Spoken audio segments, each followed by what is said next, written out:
নমস্কার, কলকাতা টিভি ডিজিটালে আপনাদের সকলকে স্বাগত। সুপ্রিম কোর্ট একের পর এক রায় দিয়েছেন বিভিন্ন নারীদের অধিকার এবং বিভিন্ন নারীদের সম্পত্তির অধিকার এবং পুরুষ এবং নারী সমতা, এই বিভিন্ন বিষয়ে একের পর এক সুপ্রিম কোর্ট রায় দিয়ে চলেছে। কিন্তু সম্প্রতি সুপ্রিম কোর্টের একটি রায় যথেষ্ট সাড়া ফেলেছে। মূলত এস.এন. জোসেফ নামে এক ব্যক্তি তার মৃত্যুর পর তার সম্পত্তি উইল করে দিয়ে যান এবং সেই উইলে তিনি তার এক কন্যাকে সেই উইল থেকে বঞ্চিত করেন।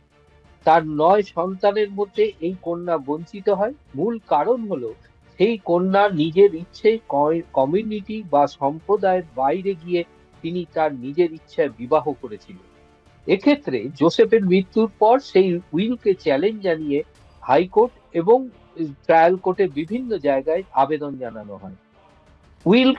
উইলের বিষয়ে সন্দেহ প্রকাশ করে হাইকোর্ট এবং ট্রায়াল কোর্ট এ বিষয়ে জোসেফের উইলের বিরুদ্ধে অর্থাৎ সমভাবে সেই সম্পত্তি বন্টনের নির্দেশ জারি করেছিল।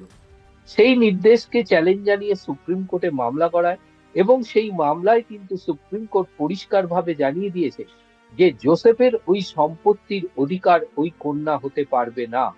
অর্থাৎ যে কন্যা নিজের কমিউনিটি বা সম্প্রদায়ের বাইরে গিয়ে তিনি নিজের ইচ্ছায় ইচ্ছায় বিবাহ করেছিলেন, তিনি তার পিতার সম্পত্তির অধিকারী হতে পারবেন না।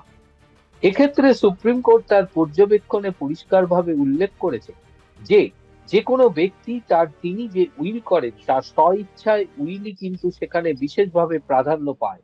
তার যে উইল, তিনি কাকে দেবেন তার সম্পত্তি, সেটা তার ইচ্ছাকে বিশেষভাবে প্রাধান্য দেওয়া প্রয়োজন। এক্ষেত্রে জোসেফের ওই কন্যা যেহেতু ইচ্ছায় বিবাহ করেছেন এবং নিজের কমিউনিটি এবং সম্প্রদায়ের বাইরে গিয়ে তিনি নিজের ইচ্ছায় বিবাহ করেছেন, যা জোসেফ মেনে নিতে পারেনি, সেই কারণেই তাকে সম্পত্তি থেকে বঞ্চিত করেছেন। সুতরাং জোসেফের ইচ্ছায় তিনি যে উইল করেছেন সেই উইলকেই আদালত অর্থাৎ সুপ্রিম কোর্ট বিশেষভাবে প্রাধান্য দিয়েছে।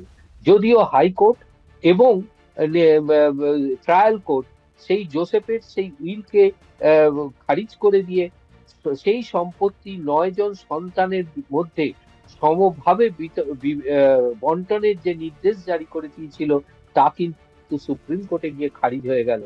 অর্থাৎ সুপ্রিম কোর্টের এই রায় থেকে আইনজ্ঞ মহল যেটা মনে করছে যে উইল করা সম্পত্তি, যদি কোনো উইল করা ব্যক্তি তার ইচ্ছা অনুযায়ী সেই সম্পত্তি প্রদান করে এবং তার মৃত্যুর পর সেই সম্পত্তিকে যদি চ্যালেঞ্জ জানিয়ে সেই উইলের বাইরে গিয়ে কেউ যদি আবেদন জানায় এবং উইলে উল্লেখিত বিষয়টি যদি বিশেষভাবে প্রাধান্য পায়, অর্থাৎ কেন তিনি তাকে বঞ্চিত করলেন তার উত্তরাধিকারীকে, তাহলে সেক্ষেত্রে কখনোই কিন্তু সেই উইলকে প্রাধান্য দেওয়া যাবে না, এমনটাই মত সুপ্রিম কোর্টের।